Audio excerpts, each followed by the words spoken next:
Hi, welcome back, Pokemon Go players, to another episode of the Purified podcast. Today is December 6th, 2022. I am your host, Luis Palacios, with my co-host, Chris. Hey, it's your boy, Pokemon Trigger, please. We're back again with another episode of the Purified podcast. It's been popping. We're happy. Yeah, we are. It's been a good week, too. I'm pretty happy. Man, it definitely has been a week. Yeah, it's been a week. So last time we actually had a podcast over there. But yeah, it's the start of a new season. It's been popping off. We are doing raids again. We're doing other things like that again. Zach in the chat, thank you for joining us once again. But yeah, we're here once again to talk about our Pokemon news, updates, and ranting about the game because we love the game just as everybody else. Let's not forget to send everybody to the Pokemon Professor Network. Please check us out at the I can't even say anything anymore. PokemonProfessor.com/Purified Podcast. Wonderful people to work with. We should not have any technical difficulties today, so I should be fine with that. But yeah, just make sure you check us out. Justin, Adam, Ken, Jamal, and Chris. Wonderful people to work with every single time. All right. So, let's see. Zach says here that we had 2 shinies during raid hour. No Shandos at all. Good. Yeah, I got 2 shinies today too, but we'll talk about those while I finish this treasure. I'm here. Chris is like, oh no. Anyways, but yeah, so it's been a week. So because it's just the start of the new season, we are 6 days into the season. Bunch of controversy once again, happening in the Pokemon Go community, but it is what it is. We do have some interesting new additions to our gameplays, and it is how it is, bro. Zach, you can go now. Anyways, but yeah, so that's how it is. So let's get into some recaps real quick before we actually get into the shinies, because we got to know what happened last week. Okay, good. Because I'm in a raid too. Yeah, me too. That's we're gonna actually. I was like, I can do it from the raid start screen. Yeah, I know. Checking the reset. Yeah, no. Let's go ahead and talk about like what we actually got last week. After in just a moment, but no, what like the events and everything. So the start of the season starts. We know it's the timeless travels. Okay, I remember it because I look at the logo. But but yeah. Also, this Reshiram sucks because I need another 50 CP on that, but maybe I can get on a shiny. No. Okay. Cool. Not again, please. Not again in front of Chris again. Man. But yeah, so Timeless Travels is here. We have vanilla spawns, all those good stuff. They've actually been pretty good vanilla spawns, really. I've been seeing a lot of like evolved Pokemons that I usually don't see. We have the release for, I guess the global release of Pasidium, or is it like that monkey thing with the ball? Yeah, I think it's been around like somewhere before, but it was like not a common one at all. Yeah, I was like, you barely can even see that, and then now it's actually spawning everywhere. We do see a lot of Pokemons that we are seeing from previous events too, are just spawning more frequently in the wild, depending on really the weather and everything. But still, it's been pretty nice to actually see all these types of Pokemons that you usually wouldn't see in the regular daily basis. But that's the point of the season, like gotta rotate a little bit, get new spawns, get new things. Get disappointed because you don't get the shinies after like 20,000 clicks and everything. So yeah, I'm really glad they shoved a bunch of different Pokemon out this time instead of just like a few here and there. Yeah. Like, it's super noticeable. I mean, we're still having our simple encounters of like Pidgey, or I don't know if I've actually seen any Rattatas these days. Have you seen any Rattatas? Nah. Pidgey's been like here and there, especially with windy weather, but Rattata is a bit more rare, I will say. Also, Peaches and all the stuff still spawns in the normal weather, normal type weather anyways. But yeah, it's been fun. It's been fun to actually get those. The egg pool has changed. I'm kind of glad. It's still somewhat similar from the 10K pool. But after that, it seems pretty decent so far.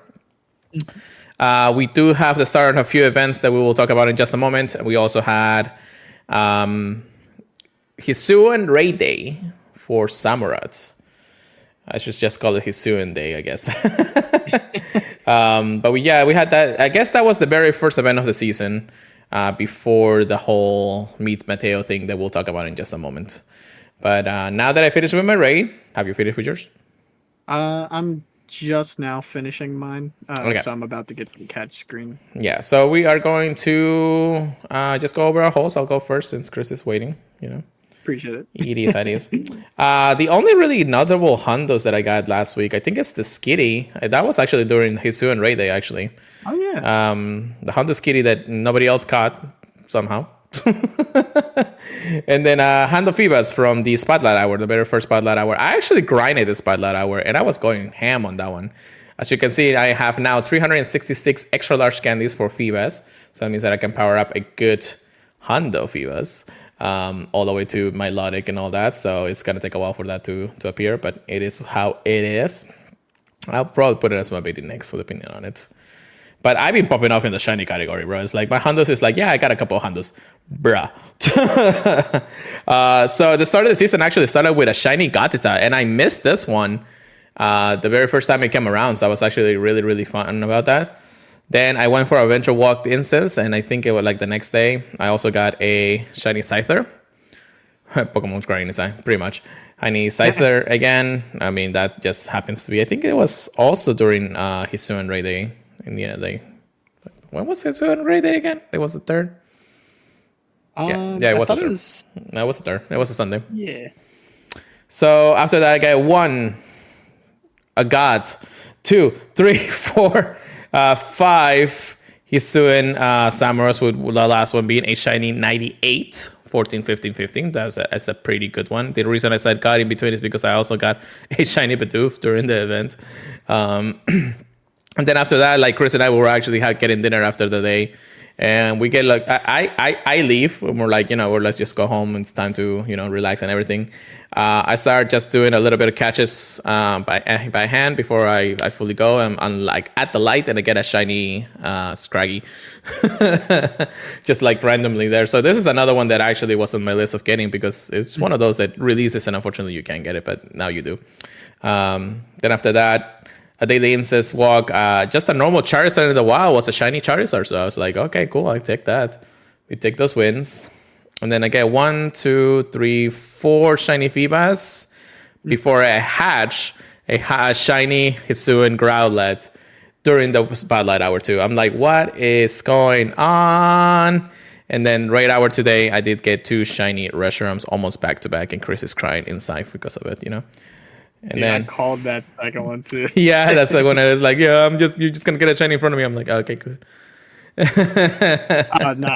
I am not jealous of Phoebus anymore. Yeah, he got his Phoebus a while back. So also, I'm joining my last remote because this is the only time I'll spend more money in the game. That's it. Yeah, I'm hoping to get one more for tonight. I'm still waiting on Reshiram spoilers for that shiny. But for my recap, you finished up, right? Yeah, I'm good. I'm just doing another Reshiram at this point. Okay. So I think it starts with a shiny Terrakion, which was my first one. So I'm happy about that. Do know that I did not get a shiny Terrakion during Raid Hour either, so. Oh, not yet. Yeah. I'm sure there should be people around with that one, hopefully. Got shiny Sneasel. I can't remember. I think that might have been from an Adventure Instance. I got a shiny Pineco from my house. I'm pretty sure that thing's boosted out the wazoo. Yeah. Got 3 shiny Samurats. None of them were like god tier, but I was pretty happy with that. I think I got like a XXL and 2 XX smalls, but I ended up trading one to Julie on accident. Oh, okay. Yeah, I remember that. Yeah. But yeah, I want the big one anyways. Big boy. And then right after Pure Lighter gets the 98 shiny, I get a hundo from the next raid. We're both staring at it like, is it going to be shiny? And nah, it was a regular one. And that was still super high. And I gotta at least tell you the story about that because we were like we were doing the last raid of Hisuian Samurai Raid Day. And then all of a sudden, I look at Chris's screen, like the numbers going down after the raid is finished. And this was after I got my shiny 88. And then all of a sudden, it's like I see the number, and him and I look at each other, like, what? because Chris literally went the entire day. It's like, I just want to see some 1600. I just want to see 1600, and it's 600. Somebody. 1601 is the Honda. So we're like, we knew it was either gonna be, if you don't get by 1600, you're not get. It says that you're not getting the Honda, but the way that the CP numbers go, it was gonna be a Honda regardless, just because it always gonna hit 1601 anyways. Yeah, just the way the IVs were working. Yeah, so Chris and I was like, we clicked on it, and of course it wasn't Shundo, so bad days. Yeah, yeah. The event really liked shooting out Scythers, so I got 2 shiny Scythers. Oh my god. And then today was kind of popping off. Hatched a shiny Pancham, second one. Got my first Slugma, even though we went to Go Tour. That I finally got a Slugma. And then after that, I gotta play it by memory. I got a shiny Hitmontop from the adventure incense that we did together, and a Phoebus. So I finally got my second Phoebus on my own. Please note, I've had plenty traded to me. I do not need Phoebus.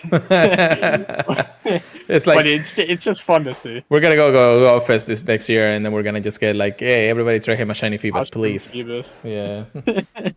Oh no. Yeah. Sorry, I only got Phoebus to trade you, Chris. Sorry. Yeah, it's gonna be like that. It's just going to be like that. Also, this restaurant was not shiny or Hondo, so unfortunately, 2836. So I mean, still off the way of the Hondo, anyways.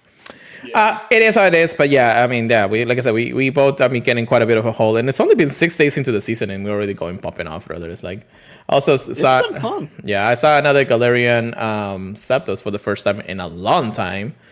Unfortunately, that thing did not stay, so it ran away. It was under 1400 or under 1500, I think. So it would have been a nice little PvP if I wouldn't gotten it at the time. One more basketball. Yeah, one more basketball. Yeah, I know, right?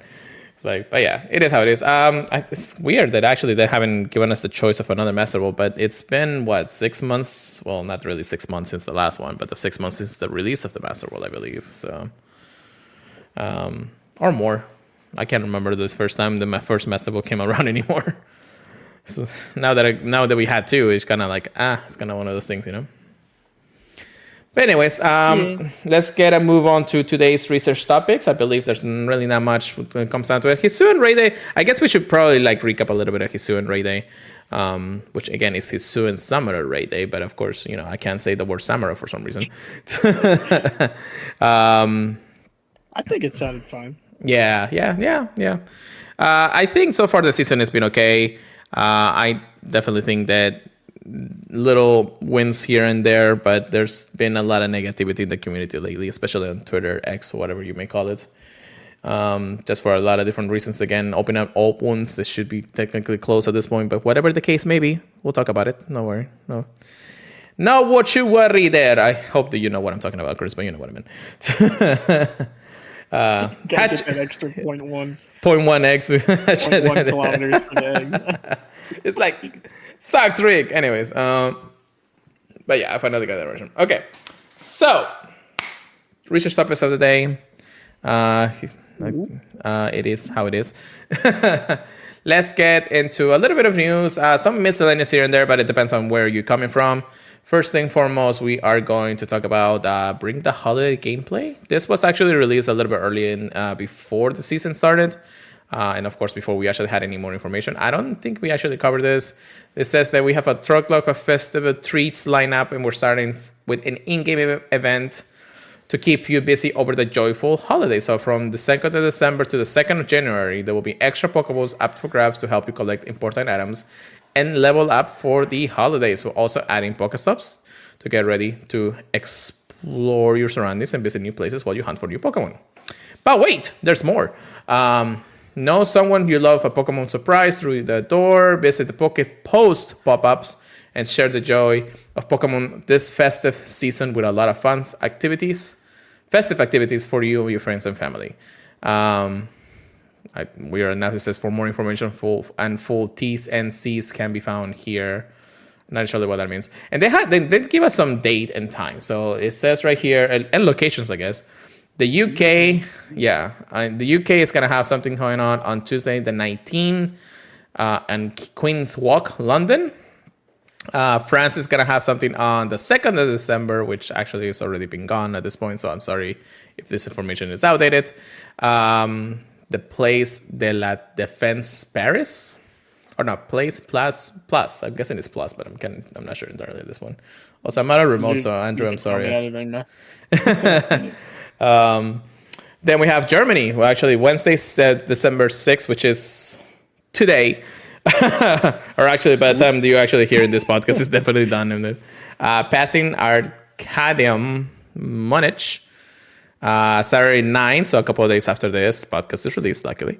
Mercedes Plus Berlin. And then Saturday the 16th, Rood Park, Bachum. So if I butcher one of those names, I'm sorry, that because I am not of those countries, so I apologize. Each location will open for you to access from 10 a.m. to 7:30 p.m. local time, which I don't know. Well, I guess you should say local time, but it is what it is. And be sure to set an extra reminder for Community Day on Saturday 16 and Sunday 17. Of course, extra rewards and catch featured Pokemons. Man, that'd be awesome to be in Germany for that. Yeah, especially all 3 days, but then you gotta go like 3 different parts, of the country. So it seems interesting. I don't think I have actually heard anybody talk about it on Twitter or anything, how this one is working. I guess it was just kind of like a extra thing that you can do in those specific places, especially when it comes to like, you did France in Germany for the first 2 parts of the events of this event, I guess, for them. The UK is going to have their one, of course, on the 18th, and then the rest will be, the 16 and all that. But weirdly enough, it's good. They're making small little things here and there that will help you. Zach, thank you so much for the subscription. Bro. Oh, I didn't know you could hatch regular Sneasel, too. Oh, yeah, I know. That I had a whole batch of that. And that wasn't fun. Anyways, but yeah, bring the holiday joy. Something out there for the players out there in the other parts of the world. It's kind of nice, anyways, especially since. And we didn't talk about this. It's like Australia and New Zealand actually had a problem with the raid day, and we were.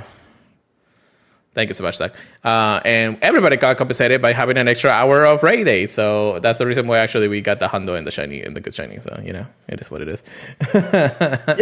Yeah, because most of Pure Letter and I's luck was the after hour, like the last hour that we weren't even supposed to have. Yeah, I was like almost, I only had like 1 shiny going into the 3 hours at the end, by the end, and an extra hour at the end of his soon.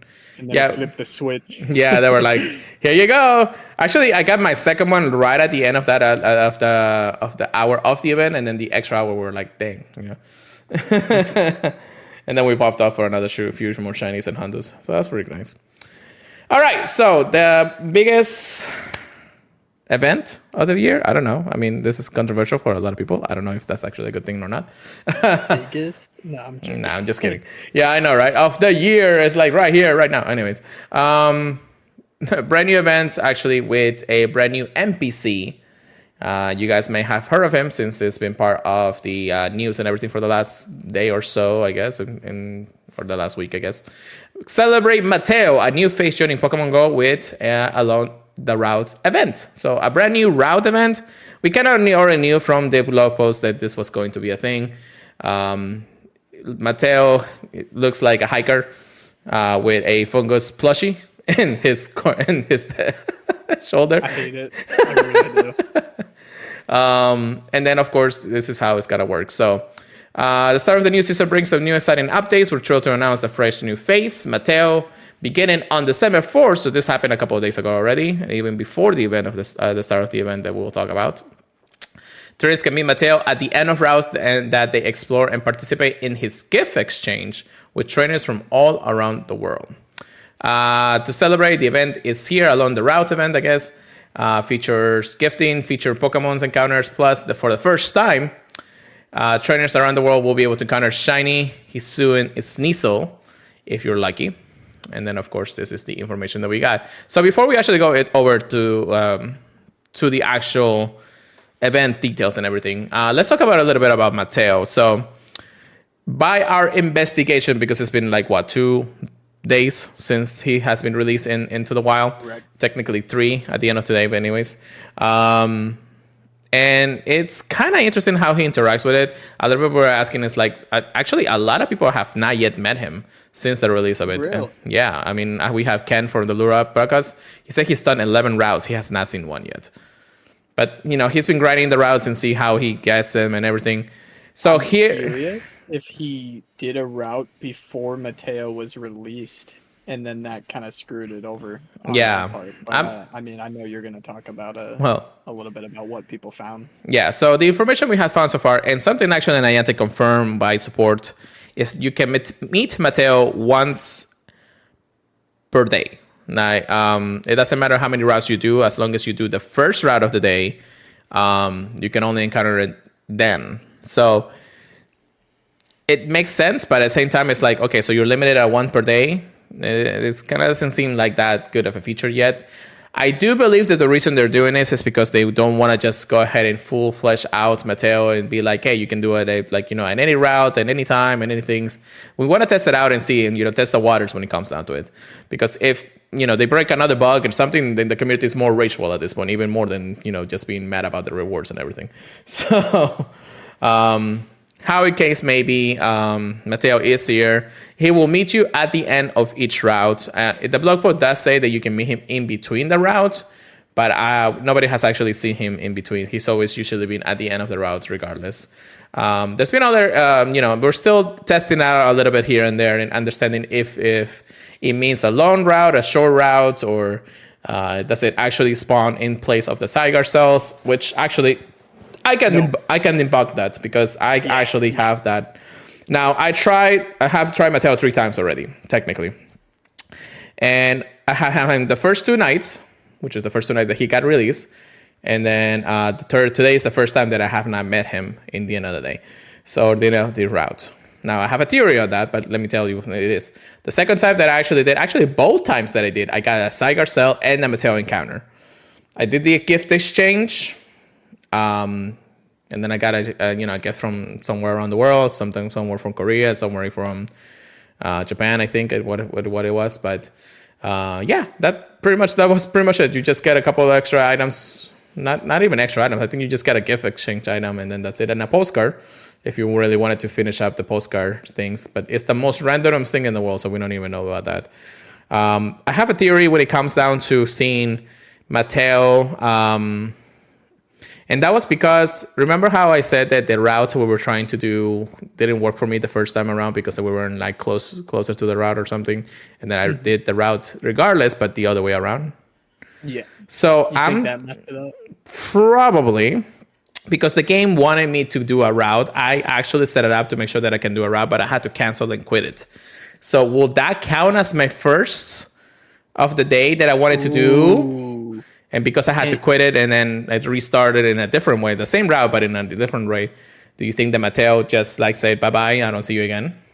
I will say I definitely wouldn't risk it. I think that's definitely a strong possibility because, but for the listeners, I happened to do it the way that it told us to go the first time because it let us follow it. Mm-hmm.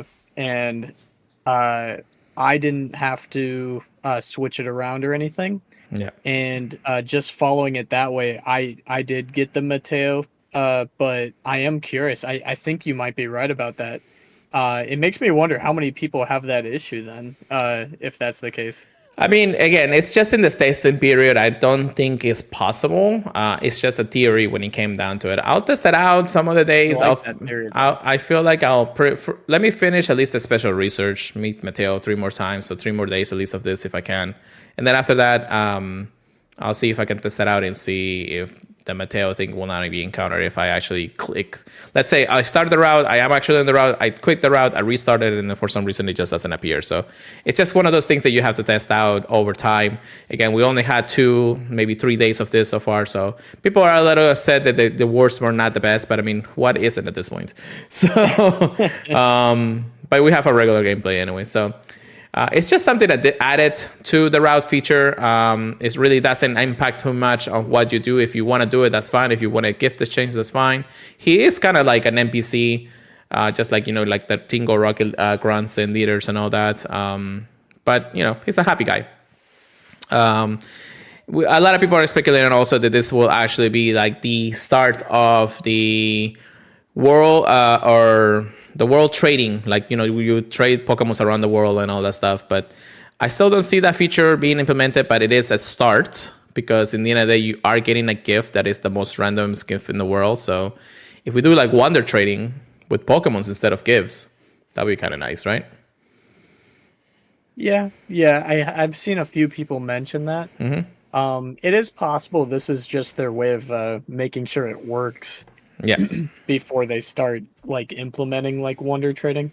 Um, I will say it would make more sense for them to put in wonder trading versus adding anyone around the world to trade. Yeah. I know we all got plenty of friends around the world that we'd love to trade with, especially lucky friends.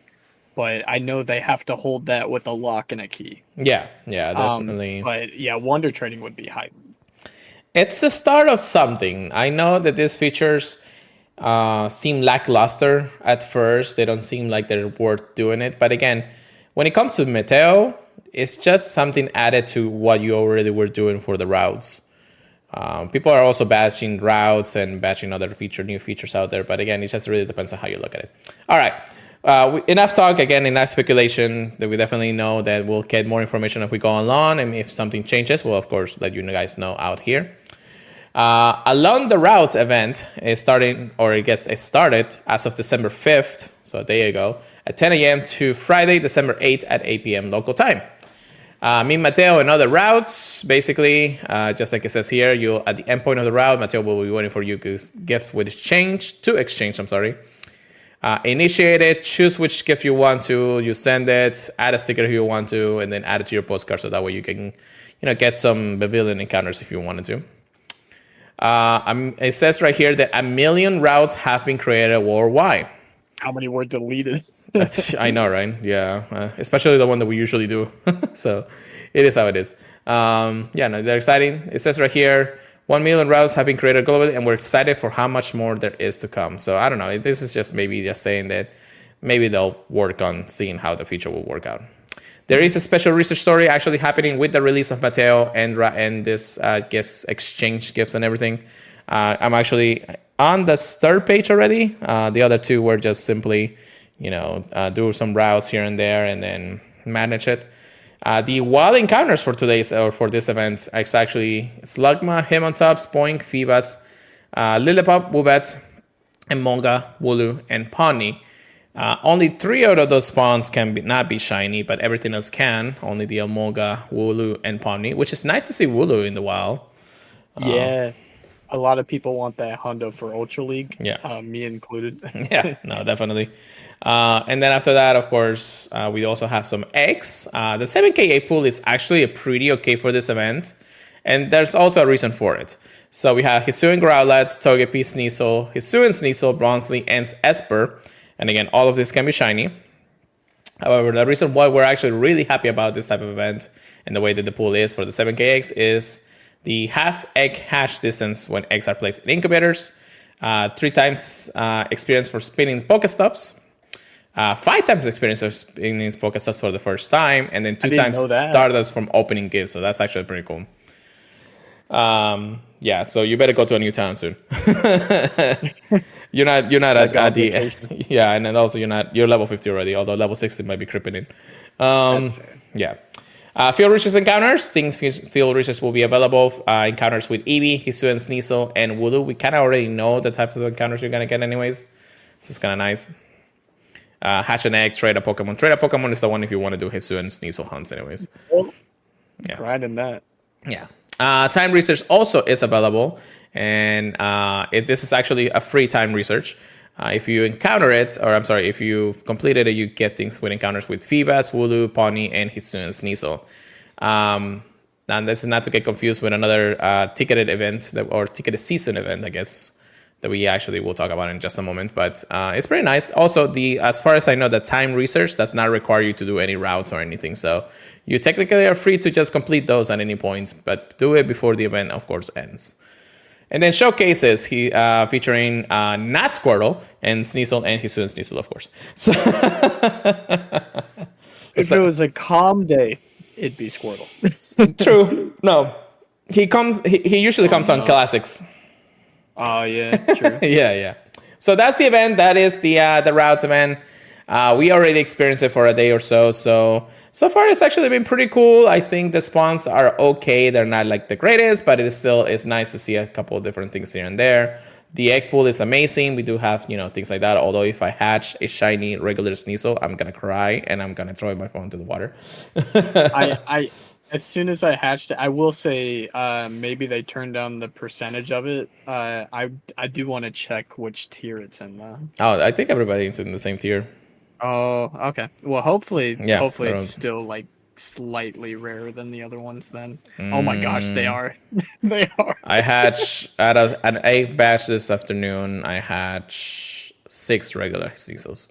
Oh, okay. Because I'd say out of like 10 or so 7Ks that I've hatched so far, I've seen only one. Yeah, But no. 1 out of 10 isn't like crazy odds. Yeah, when it says like 5 of them being the same. Anyways, That's true. but again, just something to string us along for a little bit. Know that we have stronger events coming up pretty soon. Let me see here. Actually, I didn't put. Oh yeah, I did put the link. So we do have a provisional for the December travels with Pokemon Expedition Access time or ticketed research, I guess I should say. But starting the 1st of December, we do have a Expedition Access ticketed experience. This will actually run for the entirety of December. And this is kind of like a battle pass when it comes down to it. So this is like our introduction to battle passes. I just wish the rewards were probably just a tiny little bit better. But however, the Expedition Access ticket will be available each month in Pokemon Timeless Travels, so you can keep the bonuses going all season long. So this is actually really, really good in the bonuses. Before we actually get to it, we do have a free... the trainers are free to complete the December time research task and claim the rewards at any point until December 31st at 8 p.m. local time. We do have a time research for it. It's called Expedition Access December, and it's cool. You get a couple encounters here and there when it comes down to it. So it says right here that it's a $5 ticket. So again, just like any kind of battle pass deal, I think the battle passes are also like $10. So this is actually cheaper anyways. Although you'll probably be spending $15 throughout 3 months anyways. But it is how it is. The bonuses for the expedition starting, of course, on the 1st of December until the 31st. Again, the reason why I say that is because you want to move it along as much as you can, as far as you can, hopefully. And I don't know if we went over this at the time. One single use incubator awarded for the first spin of the day. So at least you get a couple extra incubators per day. So that's 31 single incubators. I think we did talk about it, but again, I'm just going to review them anyways. Yeah, I think we mentioned it, but it is probably a good reminder for people in case they might want it. Yeah, 3 times experience awarded for your first catch of the day, 3 times experience awarded for your first spin of the day. Yeah, we did talk about it now that I think about it. But I think what we kind of skim over and we never really were really excited about it is that you can open up to 50 gifts per day. That is insane. That's actually a lot, especially with the expedition of 7KX and everything that we're doing right now. Yeah, I didn't even take into account like an egg event. When I read that, I was like, okay, whatever items, I guess. Yeah, I know, right? You can receive up to 150 gifts per day from spinning Pokestops and Jim's photo disc. Which I don't think I ever spin more than the initial 40 anyways. But then you can hold up to 40 gifts in your item bag. Now, I was actually hearing other podcasts on this. They say that why aren't some of these bonuses just like normal standard bonuses to the game? Not really bonuses, but just like standard things, like maybe holding up 40 gifts in the item bag. That would be kind of nice regardless. Open up 50 gifts because you got like 400 friends anyway, so that's actually nice regardless. I know that at least 200 of my friends are inactive anyways. So yeah. But yeah, it's one of those things in the end of the day. Still pretty good, and I believe we're not gonna dwell too much into it just because the thing that we're looking into and understanding is that this is actually a really, really good bonus for $5. And I'm excited for the other two for the next 2 months, actually, after that. So we'll see how it goes. All right. I think I talked too much. Chris, go ahead and talk the next one, please. Okay. The next one. Ooh. We're gonna be talking about the Adamant. The Adamant Time event, and Party Up in a Kanto comeback. More party. Party all day. They say, trainers, no need to trip back to where it all started.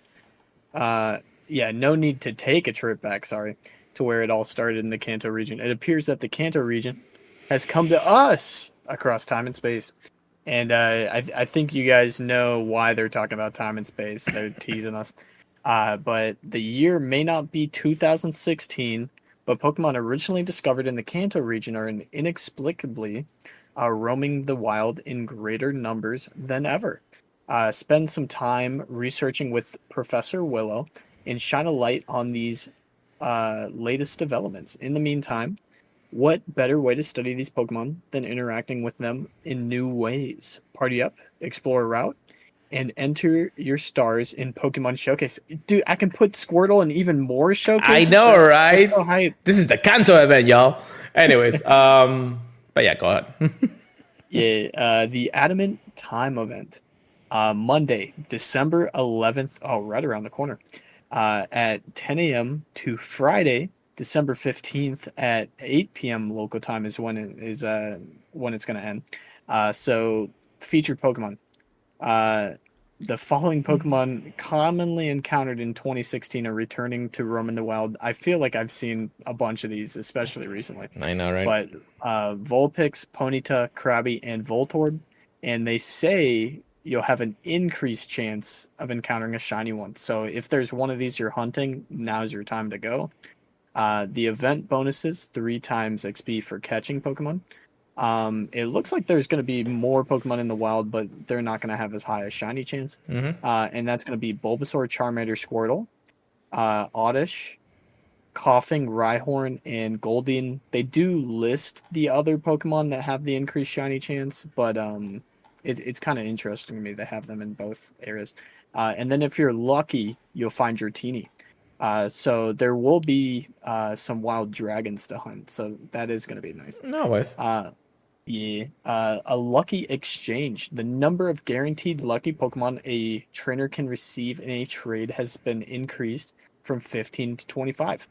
And starting Monday, December 11th, 2023 at 10 a.m. local time, if you trade a Pokemon that has been in a trainer's storage since 2018, it is guaranteed to become a lucky Pokemon until the limit is reached.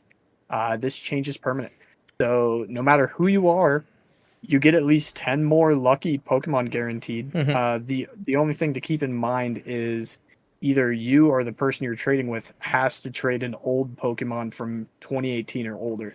Yeah, so one of you guys are getting like the old. Yeah, definitely. So 2018 is not a bad year. That's when, I think the Hoenn season actually, or the Hoenn generation actually came out for the first time.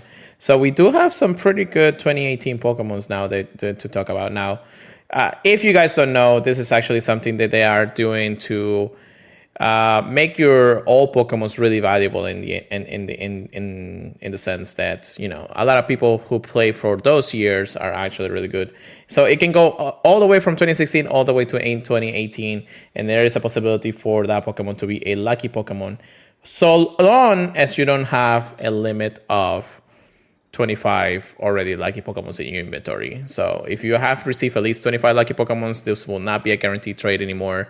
However, if the other person does have a 2018 Pokemon and does not have less and has less of 25 Pokemons or 25 lucky Pokemons in their inventory, this will activate for that, and of course you'll get the return lucky at that point. But if we actually look at the year 2018, and I do because you can actually search that in your inventory actually. So you do year 2018, and then I'm gonna do exclamation traded because I have a lot of traded Pokemons. And yeah, we have things like I got a Lucario from 2018. I have a Pikachu with a Santa hat for 2018. Camera, Blaziken, Shiny Ampharos. All those Pokemons could be a lucky 2018 Pokemon. However, of course, because it is my account and I have well over 25 lucky Pokemons, that will not be the case. But let's think of somebody who played for that year specifically, maybe less than that or something like that during those events, and they have 2018 Pokemons. That's a gold mine already. It was a gold mine in 2016 and 2017, but now we are getting into the really good stuff. And I didn't realize how many shinies were in 2018. Right. And that's a guaranteed lucky. That is guaranteed lucky. So if you can find a friend who played for any time in 2018 and has some decent Pokemons without the 25 lucky trade feature, then that is starting to be a gold mine. And that is really good. And remember, we're just getting closer and closer to the other years. So 2019, 2020, especially 2020. Once we get to 2020, that's going to be a gold mine of Pokemons for sure. So keep an eye out there for your friends, guys, or anybody has played. Hopefully they keep on, raising the limit eventually in the next years or so. But, it is how it is. All right, continue on. Yeah, there's going to be a Ditto change-up. So it's going to be appearing as different Pokemon. And if you're lucky, you'll encounter a shiny one. The Ditto transformations that are going to be in the wild, I believe they're saying it can be each of these. We'll definitely clarify.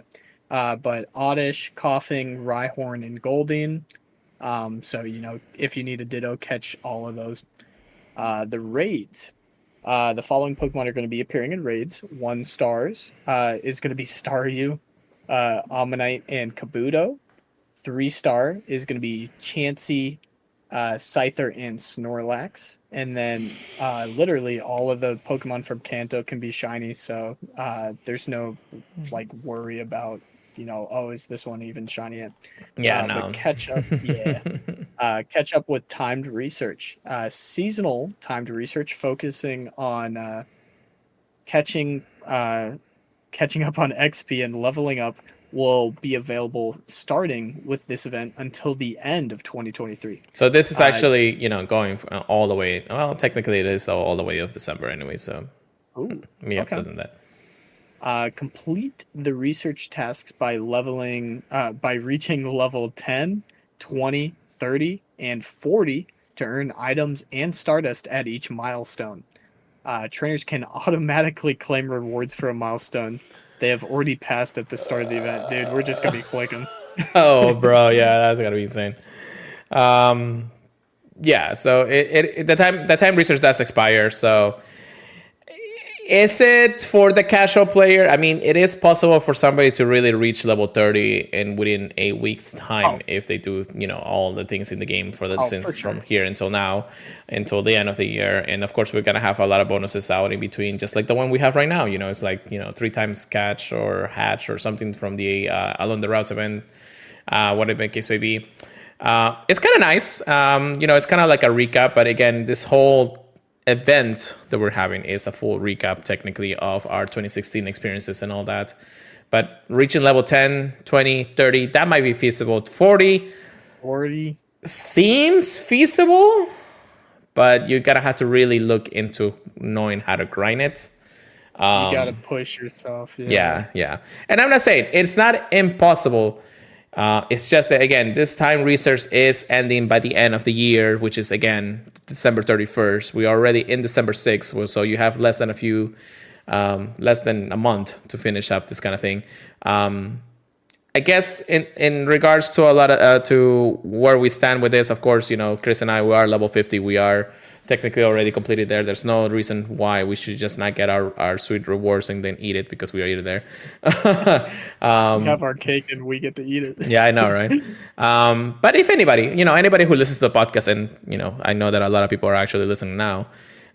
If they really want to grind it out, there's a few things that you want to take advantage of. Definitely, the friend system, even though it may not be the full on weeks or months that you usually would do to get best friends. But even getting to 7-day interaction with a lucky egg, you still get a chunk of experience there that you can actually use to reach those types of levels. Catch any Pokemons you see, any new Pokemons, try to catch it with a lucky egg.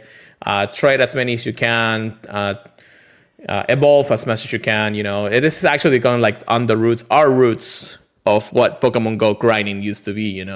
It's like catch what you can, rate what you can, evolve what you can on double experience and everything on those things. Those Tuesdays, spotlight hours, they have specific bonuses for earning experience, and I think almost all the ones that we get this month are actually experience based.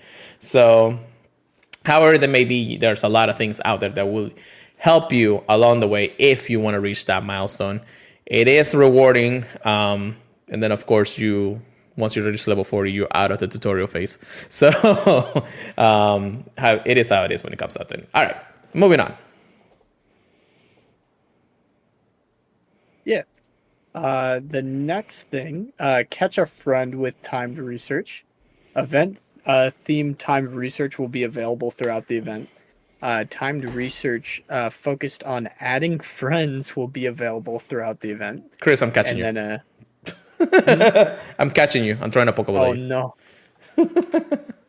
Complete the research tasks to earn XP, Stardust, and Ultra Balls. Do keep in mind, I don't know if it still works this way, but you could unadd people and re-add them, and it keeps the friendship level, and that counts. I think be very careful if you do that. Yeah, I think it depends on how many days you do it, and then because it also gets rid of lucky friends. Yeah. So if you're lucky friends with somebody, that's how you refresh them. Yeah, definitely. But field research task encounters, event themed field research tasks are gonna be Bulbasaur, Charmander, Squirtle, Vulpix, Abra, Machop, Geodude, Ponyta, Ghastly, Krabby, and Voltorb. Do keep in mind a few of these should have a higher shiny chance. So, yeah, perma boosted. So definitely keep an eye out. The Timeless Travels Special Research, a new special research story is available to trainers, and you can travel on a season-long research expedition with Professor Willow and uncover the legends of the Hisui region. That's going to be hype. And then Pokestop showcases. Be on the lookout for showcases at different Pokestops during the event where you can enter Krabby, Vulpix, Ponyta, Voltorb, or Ditto. Oh, nice. I think I have an extra large Ditto. Hold on. That's what I'm wondering. I don't know about that one. The Pokemon Go web store bundle box, the boost box or ultra storage box will be available during the event. That makes me wonder. I think they might do another increase on storage if they're having that, but we'll see.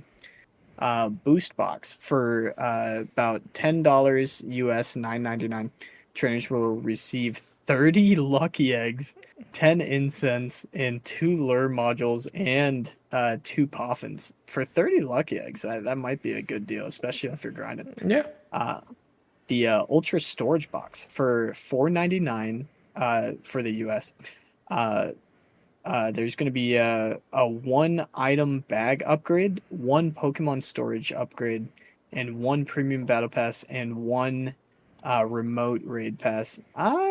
That's like barely worth it.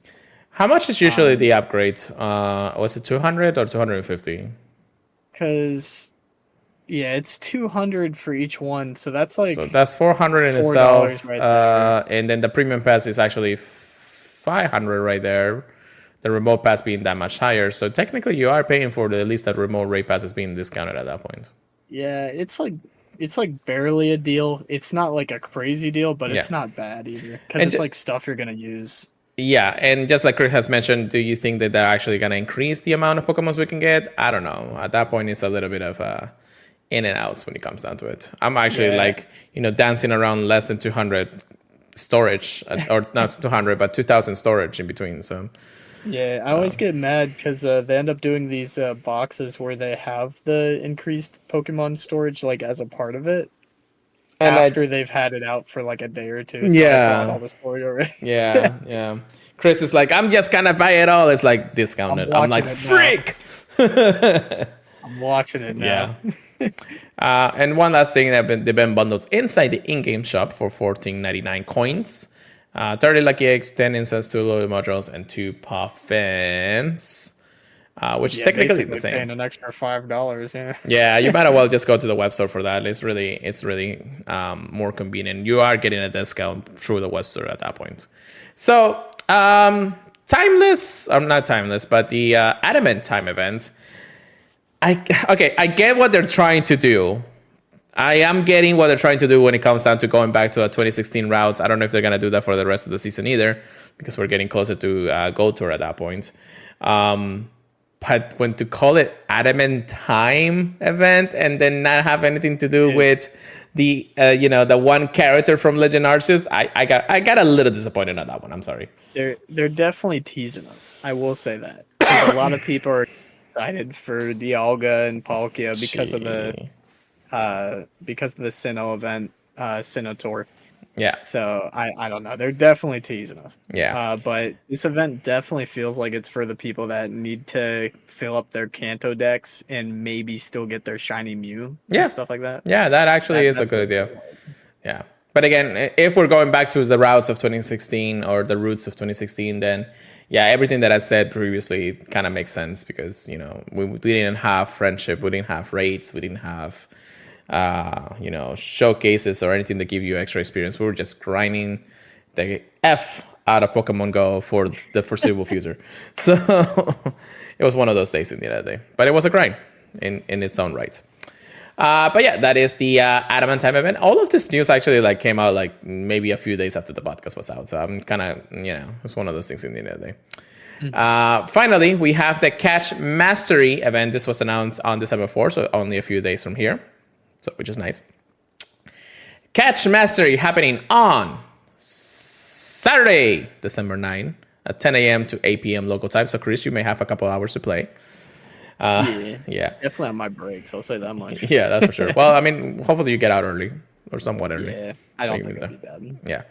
Yeah. This is time to show some seriously snowy Catch Mastery event, which featuring Ice-type Pokemon like Snorunt and Burmite. The wild encounters, and I don't know if it's going to be the only 2 wild encounters here, but Snorunt and Burmite will be appearing in the wild, and both of them can now be shiny. And we mentioned before, Snorunt does have some ability both in a Mega form and PvP. Although Burmite may actually see some play once his soon Abaddon gets, well, it does get his moves, so we'll see. Ebenboto says, increased chance of encountering shiny Snorunt, shiny Cronangle, and shiny Burmite. So shiny Cronangle being released for the very first time. We also have 2 times experience for successfully catching Pokemon with nice, grace, and excellent throws. If we go back to the Adamant event, this is actually something that you do want to take advantage of as soon as you can. But pop a lucky egg and start catching those Pokemon, and you'll see the experience rank up like it's nothing. Something that we never really had anyways. Field Research tax encounters. So tax focus on Pokeball throwing accuracy will be available.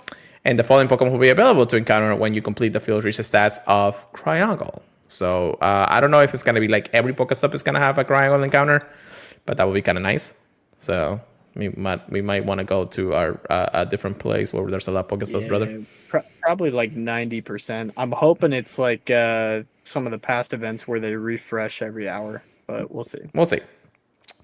Because we do have this event is actually a full day event, brother. It's like 10 a.m. to 8 p.m. local time. So it's kind of one of those things that it may not refresh for that reason if you're just going to literally go to 3 different cities or something. Anyways, time research. So time research focus on catching Ice-type Pokemon will be available throughout the event. Complete 10 sets of the researched tasks to encounter 40 Cryongles in total. And you'll have an increased chance of encountering shiny Cryongles. So that's actually pretty cool. This is a free time research, if you actually can do it. Lord Drew, thank you so much for joining us. However, though, if you pay $2 for a pay time research, you actually get an additional 40 Cryongle encounters. So a total of 80. It is basically like a research day? That's what it feels like, honestly. Yeah, it kind of feels like a research day with a little bit of fun. Like, yeah. What was the last one that we did together? Like Meryl.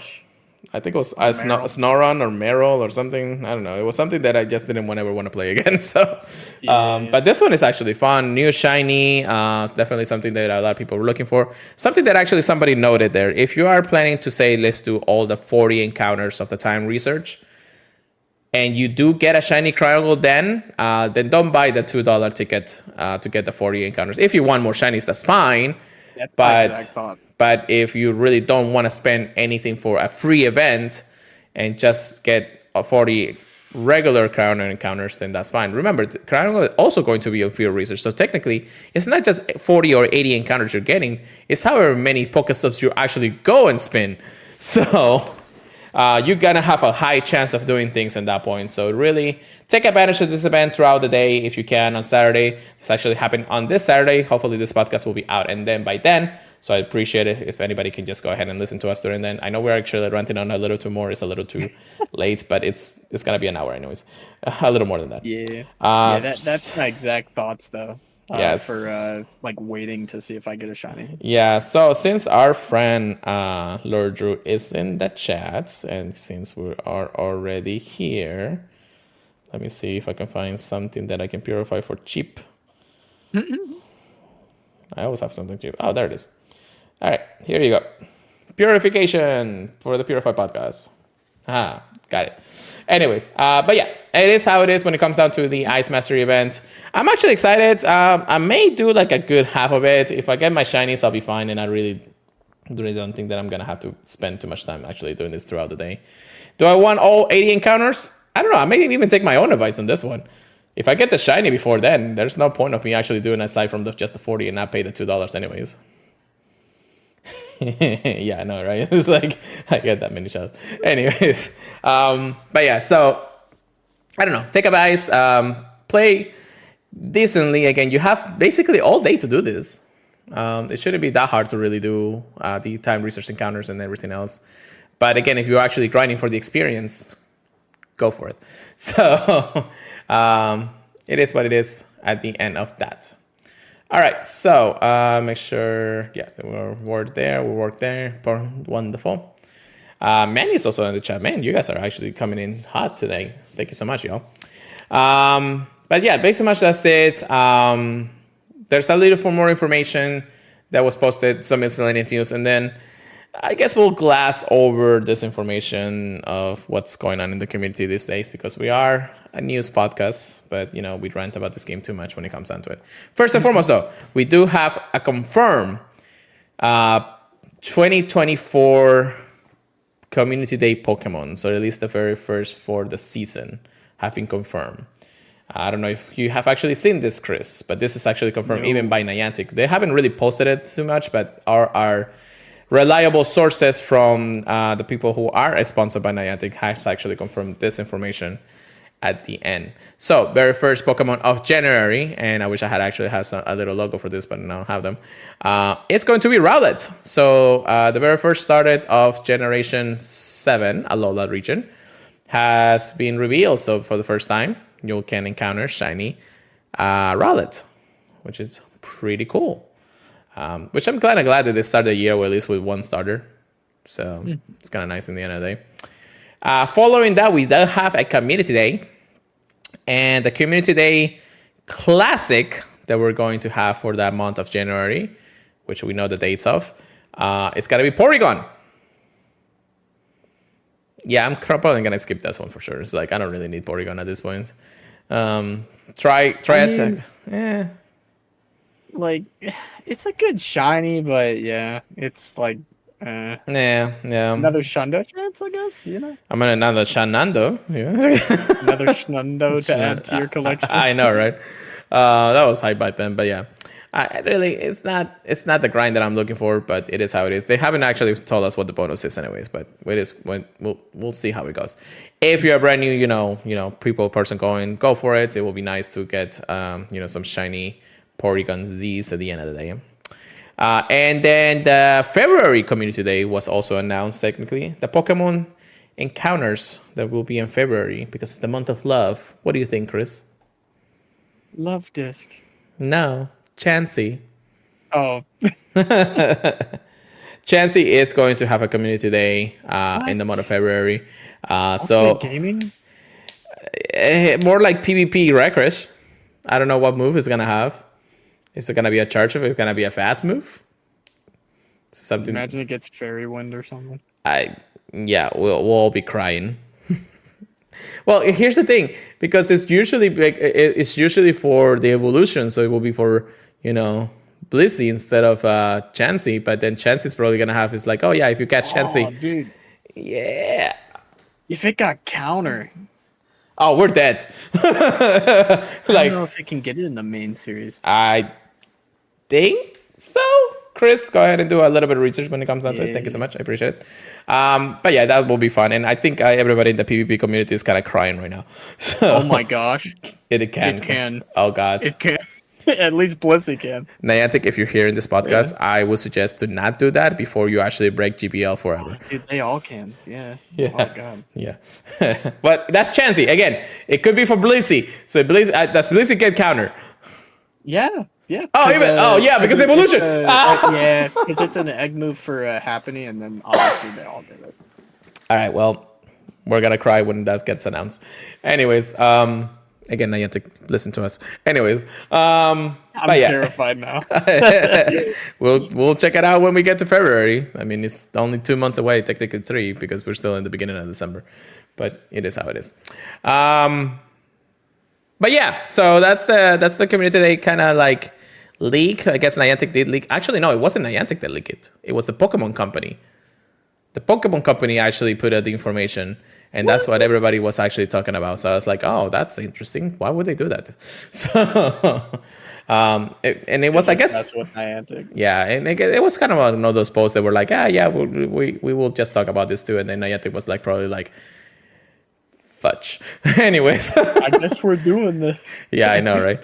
But yeah, so like I said, I don't really know if we should talk about too much into this. We already kind of gave my thoughts in many different outlines on Twitter and X, but 2 controversial videos were posted in the last 48 hours. One of them being from Mystic7, which is a pillar, PvP, or not PvP, I'm sorry, a pillar content creator of the Pokemon Go community. And then the other one was from Fleasking, another pillar content creator of the community out there. People who, technically live like complete separate lives when it comes down to it, but they have technically the same mindset when it comes down to it. They posted 2 videos. One, Mystic7 posting saying, is this the end of Pokemon Go? That is, of course, clickbait when it comes down to it. Outlining what is wrong with the game currently and the state of the game in all its own. So technically, it is kind of like the state of the game moments that we usually get maybe once per year. And a lot of people are actually feeling that, I don't know if it's the burnouts or maybe the moments that the game itself just doesn't seem so much fun to open or play, or how it may be. Again, you can watch their videos. I'm not going to link them or anything, but however the case may be, if you just check them out, you'll basically just see the video of Mystic7. It is like a 20 plus minute video and all the outlining. The one thing that I'm going to note at least, because I know he bashes on a lot of other things, especially when it comes down to, giving another jab at remote racing, that it was the worst decision they ever made and all that stuff. Again, at that point, I'm just like, whatever. It is what it is. It is your opinion. I'm not going to, change the fact that you are telling this to the entire community because you are a pillar anyways. But one of the things that I liked at the end of the video, it was mostly at the end, it says that Pokemon Go has been going ups and downs for 7+ years at this point. We have seen, the hype that it was in 2016 being almost world peace and thinking that the game was at its peaks, at its best. And then Niantic took advantage of it in the end of the day and they brought it all down because the game wasn't exciting. We had less releases, or maybe the release was too much at once, or whatever it may case maybe, to bring us to a point where we're like, okay, maybe the game is not, as enjoyable as it was in 2016, 2017. Then rates, once again, boosted it up to the end of Infinity and beyond when it comes down to it.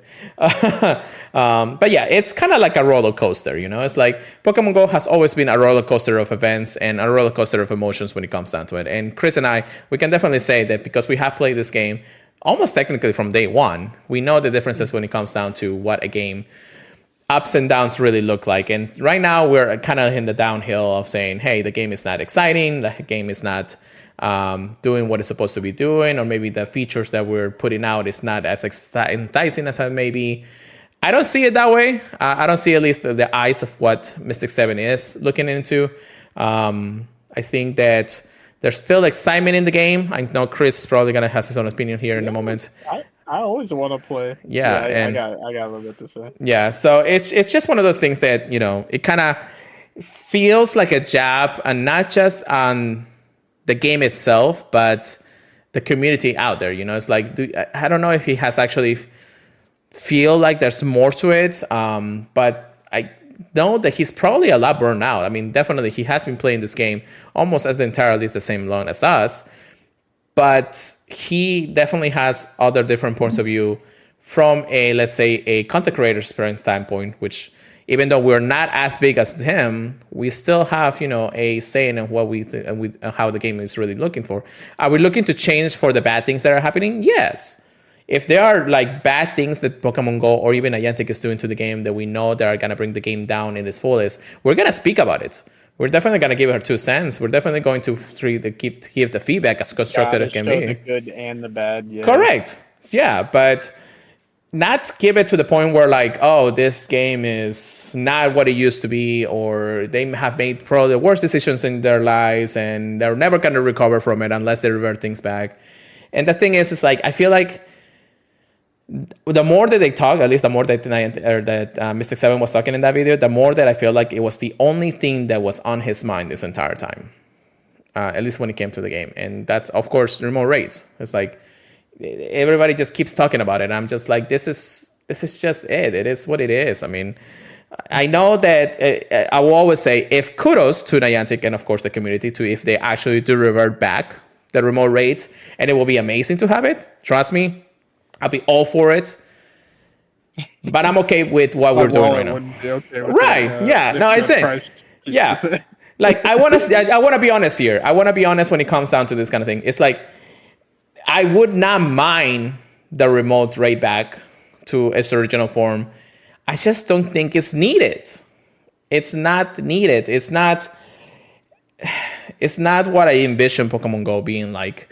And yes, I have played this game from the beginning. I know what I've seen it from before and after. I know we have, battle Niantic and the community in so many ways that it feels like we needed, some kind of like reward for this. But it's not. It's not. We're not looking for reward. We're looking for just a balanced gameplay. At least I'm looking for a balanced gameplay. I know a lot of people are saying differently when it comes down to it. And again, we're only talking about Mystic 7's video. We're still even talking about Fleaskin at this point. But it's basically the same thing. Now, Chris, give me your thoughts before I continue on to the second part of this in the end of the day. I mean, I think I'm speaking about both of them when I say this, but when I hear people complaining like a bunch, especially when it's content creators, when it comes to the remote raid passes, it just feels like they got so used to sitting at home and doing the remote raids like constantly with their viewers, just from the comfort of a chair. Yeah. But I know that's not true for Fleece King. Yeah. It's definitely not. And that's not me roasting Mystic 7. I've seen plenty of videos when he's gone out and, played Pokemon Go, and it's always cool to see. I do like seeing people actually like get out and hunt and get the shinies. Yeah. But just like any shiny hunters, there's going to be a lot of shiny checking. So when it comes to raids, I know that's not as hard, not as tough. Plus, you're a lot more likely to get a hundo. Yeah. So a lot more hype factor too. Yeah. So I think they're worried about the endorphins being away and like stuff like that. But I don't know. That's what it feels like to me. But overall, I think the game is definitely thriving. I want to play every single day. Mm-hmm. And see, that's what I feel like they gotta look into the eyes of others. I think they're so focused on what needs to be said and said to be changed instead of actually seeing the different factor. And just like you said, Mystic 7 and Fleaskin, they may have the same mentality to it, but they have very different gameplay styles when it comes down to it. Yeah. So Mystic 7 is more like, okay, I'll make a video about it, and then we'll tell about how this gameplay felt for me and how it is one of the good ones or the bad ones, I guess maybe. And to be told, I mean, like I said, I'm not bashing on Mystic 7 or anything. He's an amazing guy. I have met him a couple of times. He is an innovator. He wants the next big thing to be the next big thing good for him. But of course for others too. In the end of the day, he just keeps on going. He's literally 110% most of the time.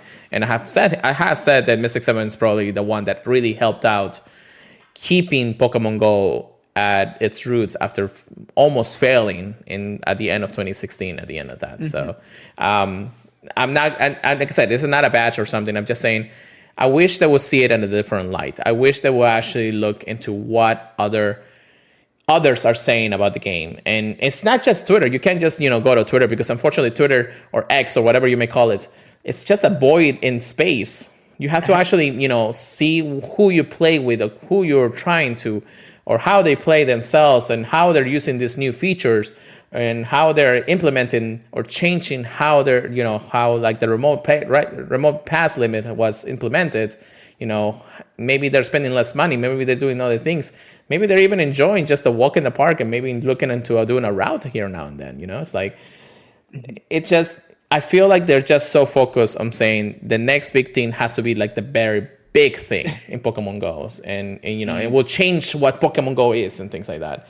I will say it is definitely interesting to see them voicing their opinions. I do think even if you think your opinion isn't the norm, I think it is good to get it out there. Yeah, definitely. But I will say, if Niantic wanted to revert the changes for any reason, they would have done it already. Yeah. People have definitely voiced their concerns about that. Oh, yeah. No, definitely. And Niantic can see more than we can in some ways. They see the how many players really play the game and how they grind it out and everything like that. I know sometimes they bash the community in some ways, like the Singaporean grandma and all that stuff. That was actually hilarious to actually talk about. And not to bash the actual players out there, but still. But to move on to the point, then we move over into Fleaskin. I keep saying this might be like not a rant, but this is a rant. So it is how it is in the end of the day. Hashtag not a rant. Not a rant. But actually. So Fleaskin posts like a 10 or so minute video. This show his concerns with Pokemon Go. And they're legit concerns. I can tell you this much. I watched a good chunk of it. I want to say maybe I tried to really understand what he's coming from. Yes, some of the features out there seem a little lackluster. Is Mateo, a game-breaking feature into the game? No. Is the routes game-breaking feature into the game? No. Is, showcases a game-breaking feature into the game?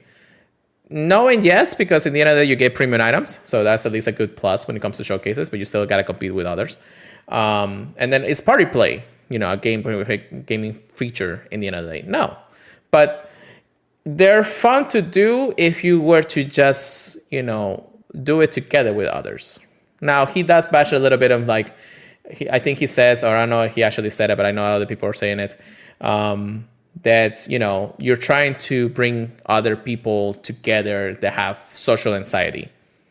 I'm like, that doesn't make any sense. It's like, so how did we do it back in the day? It's like, before even COVID even started at that point. I mean, even through COVID, we were trying to at least, try to see what it could. We were saying safe, but we're still trying to go about it and talk to other people. Heck, I wouldn't have met Chris if it wasn't for me having social anxiety at this point. It's like, I'm not saying I have it. I'm just saying that if other people would have had it, I wouldn't have met the people that I know now. And it's a lot of different things. And of course, he does say that, we need this change. And of course, we need the remote raid pass. And I'm like, the moment I heard that, I was like, okay, it is how it is. I'm not saying I didn't stop listening to what he was saying, but at the end of the day, it's like remote. Here's the thing. I don't know why a lot of them are just fixated in saying that the remote raid pass change, or if they were to revert it back, that will save Pokemon Go. That will be the only thing that saves Pokemon Go at this point. No. It's just,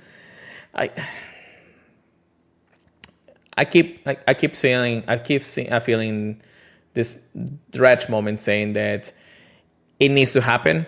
No, it doesn't need to happen.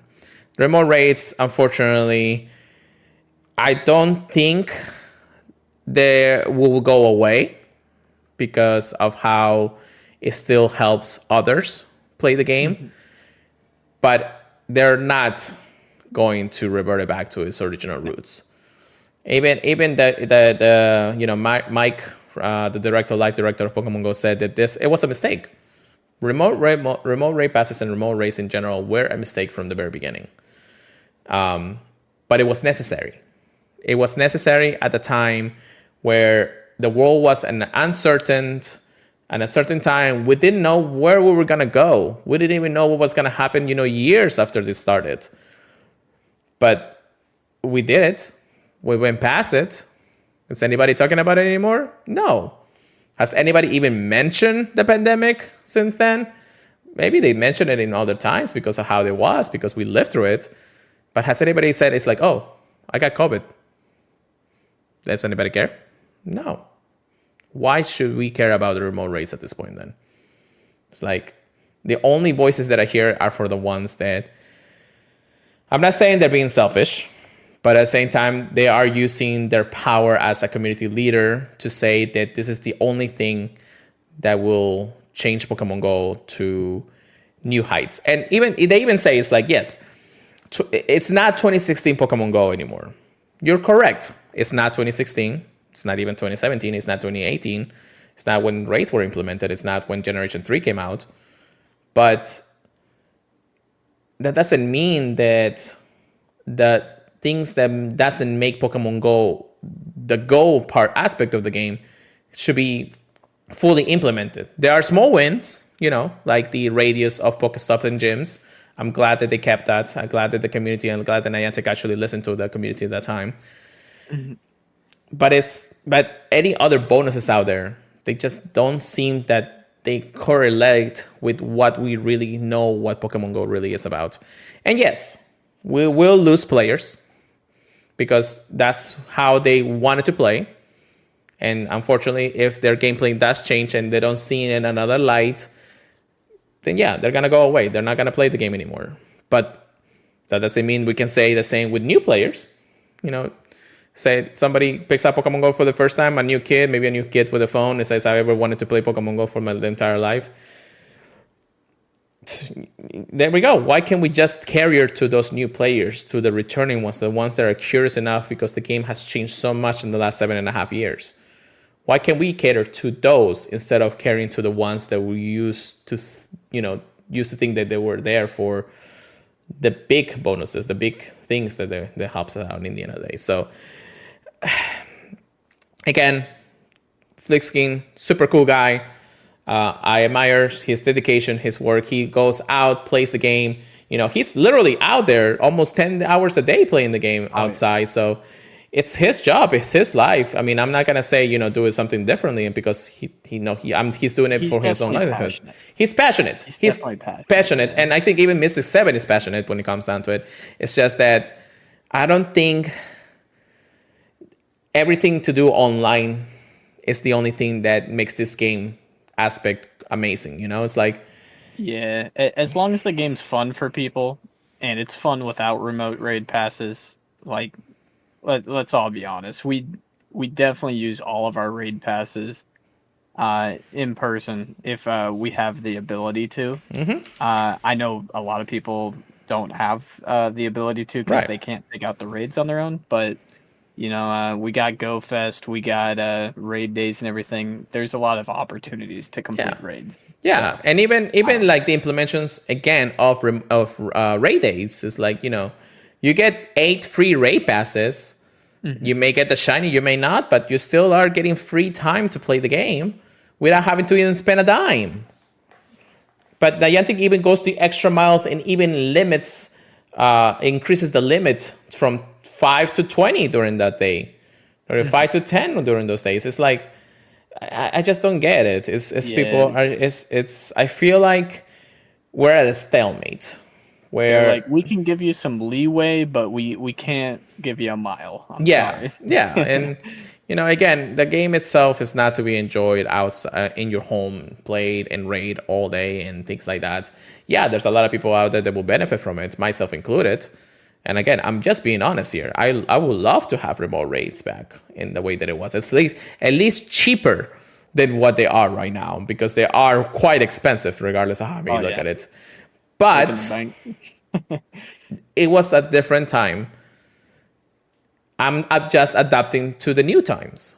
I'm adapting to, if I can remote raid this legendary 20 times, 50 times in a day because I want to grind out the extra candy and anything, then I'm going to do something else. I'm going to go to raid days. I'm going to go to raid hour on Wednesdays. I've been trying to do raid hour every single Wednesday because it is a commodity and my community wants it, even though it's not the same community as 2016. It's not the same as 2020. But it's also something that I put myself into the position and said, hey, I want to go. I want to see who I meet, even if it's the same persons. We have gathered a brand new community little by little. It's not the biggest community in the world, but we still are gathering the people. We play, we talk to each other.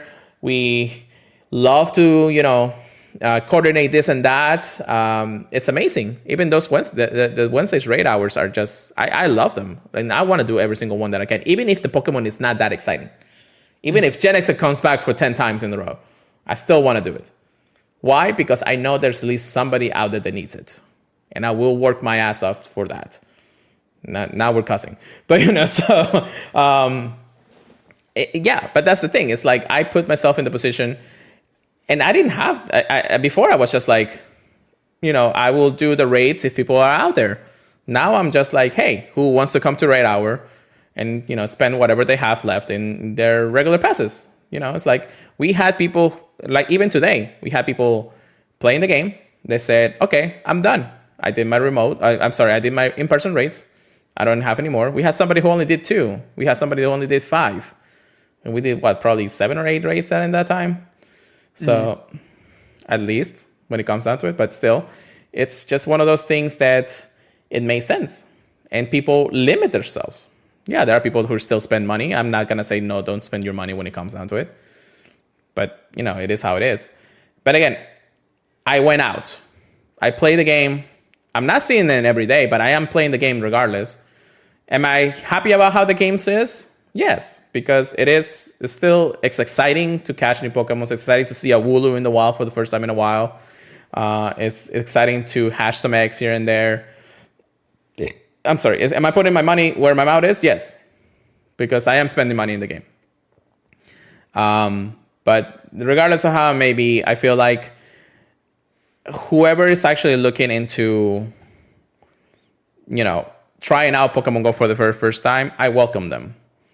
Do you want to grind it like I do? Probably not. Do I want to be as casual as it can be? Yeah. I'll keep telling you. It's like, hey, there's something going on today. There's something going on this weekend. There's something going on next month. There's an event going on in Los Angeles. However the case may be. Maybe the casual will not see it as I do, but they're still playing the game. And if I meet them again, I at least interacted with somebody who actually loves the game as much as I do. Yeah, there we go.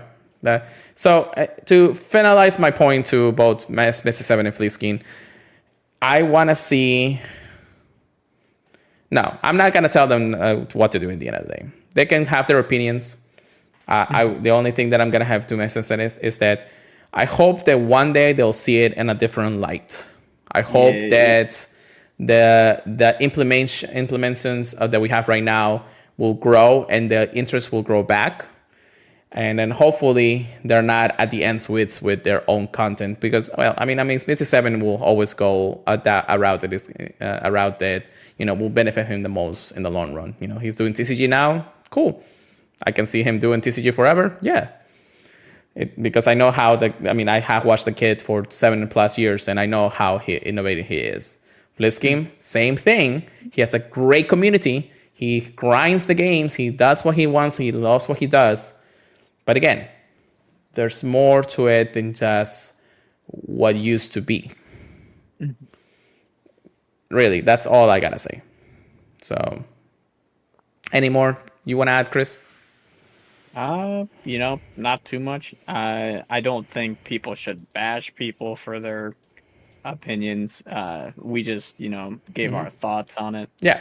Um, and yeah, honestly, I am glad that they put their opinions out there. Yeah. I will say, I don't think we see it that way though. No. No, we definitely have different eyes on how it may be.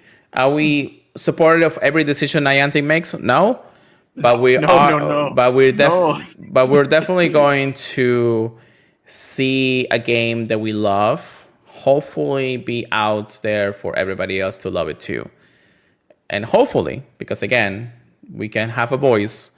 We will try our best if the day comes where Pokemon Go will be at its wits' end and we're saying goodbye to everybody that we have loved and maybe saying goodbye to this podcast itself in the end of the day. But we will try to keep it as alive as possible in our own way. The ways that we know that we have this opinion, this way of playing, and this how we do things. Again, we may not be the biggest creators out there in the world. We may not have hundreds and thousands of followers out there. And I do want to say thank you for the people who do listen to the podcast because, yes, we'll be out there. We'll talk about the game, the goods, the bads, the horribles, the amazing times that we are sharing because we want to share our opinions. We want to share our experiences with how this game is. So, all right. All right, I'm done. It's like, all right, that was a little bit too long than I expected, but I guess I really had a lot in the tank for that. So it's and when I mean a lot, thank you for listening, everybody. At our PvP section, get good, get wreck. Quickly, just saying what is in GBL right now. We have yes, go. I mean, I want to just go ahead and finish up for you guys. I don't want to make this too long. Regular Great League and the Retro Cup are in session right now. I believe we're going to move over to Ultra League starting tomorrow. Actually, no. On Friday, actually. Oh, that's a new one. December 8th at 4 p.m., we all will move to Ultra League and Retro Cup. So I think that Retro Cup is a different type of Retro Cup. I think it's the Little League Edition, but I can't remember exactly. We'll talk about it when we get there, of course. Yeah, so. I do like Retro Cup right now. I know. I actually tried it at a team, and I did a set. And I had Dragonair, Vigoroth. What was the last Pokemon? Diggersby. Okay. Yeah, somebody actually posted it online that, they did it with a Dragonite. And I was like, oh, this guy went 25-0 or something. And I'm like... I've been in Shadow Dragonite. Yeah, I'm going to try. I saw Dragonair and I was like, dude, I'm having trouble fighting a Dragonair. Yeah, I know, right? It's so I put a Dragonair in the team and I was like, oh man, this is actually pretty good. I mean, do I get destroy pretty easily with... I mean, what is the biggest weakness I have here? Probably Ice types? Something like that, maybe. Water types. Wigglytuff? Nah, not really, because, I mean... Is Wigglytuff even in the meta? No, because it's Retro Cup. So, yeah, it's not fairy types. It's just normal types. But yeah, I mean, I've been kind of having fun with it. I'll play a couple of sets here and there when I can. But yeah, it is how it is. I guess we'll briefly talk about sleep. But again, we're kind of in between months right now. They just announced their holiday update coming up in the next 2 weeks. I feel like we can push it back a little bit closer to it and we'll talk about it. But we just had a lot of news and I think we're good right now. This podcast has been all enough for y'all. So I do want to mention really quick. I meant to say last week, but I know we ran over the last week too. The team has done really well in Switch Masters. Everyone's been getting their wins for that week. And I think we're coming close to a new season. So I'm looking forward to that. Wonderful. But Wonderful. That's all I want to say there. Yeah. I did say something about maybe a new cup. Yeah, new cup. Yeah, new cup. For Battle Frontier, Yeah. I don't know. We'll probably we'll look into it and see how it goes. But yeah, that's it. I don't think we can cover anything else because I feel like we actually talked about everything else. If we are covering things and here's that, then that's how it may be.